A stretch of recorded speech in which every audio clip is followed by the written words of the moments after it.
Hi, this summer I studied hexagonal boron nitride, or hBN. hBN is a 2D material that looks like this, and you may notice its structural similarity to graphene. Actually, one of its most important applications is in making heterostructures with graphene, where you stack 2D layers of the two materials like this to create all kinds of new electronics. hBN is perfect for this application partly because its band gap is so large, which means that the distance between its valence band and conduction band, distance and energy, is very large.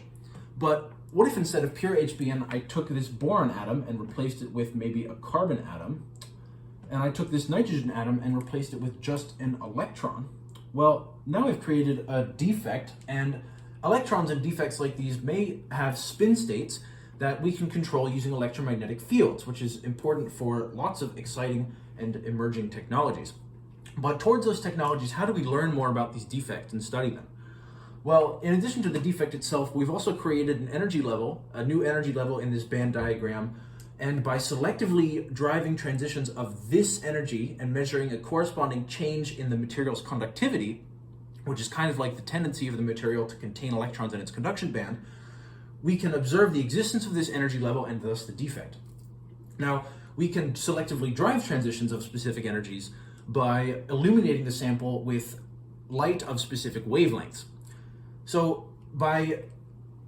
And then by varying the wavelength of the light, we can take what's called a photoconductivity spectrum.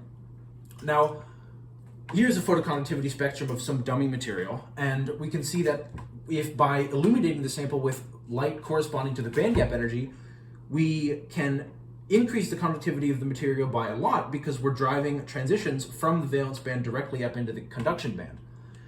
By increasing the wavelength and decreasing the energy of the illumination, we decrease the photoconductivity until we start exciting this transition from the defect level up into the conduction band.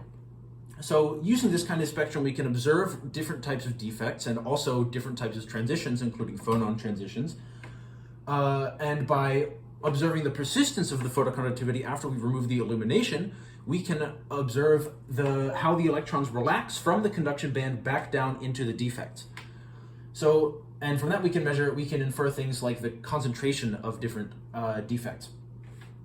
So to do these kinds of measurements, we use hBN flakes that are very, very small. So this orange hBN flake is maybe 100 microns across and maybe 100 nanometers thick. So we need to fabricate electrodes, these blue metal electrodes, on top of the hBN flake, and using that we can measure the conductivity while we illuminate it with light of various wavelengths. And we measure the conductivity by hooking it up to this larger measurement apparatus. So we have some preliminary results that I invite you to check out in the poster, and I will be continuing the project towards my senior thesis. Thanks very much for stopping by.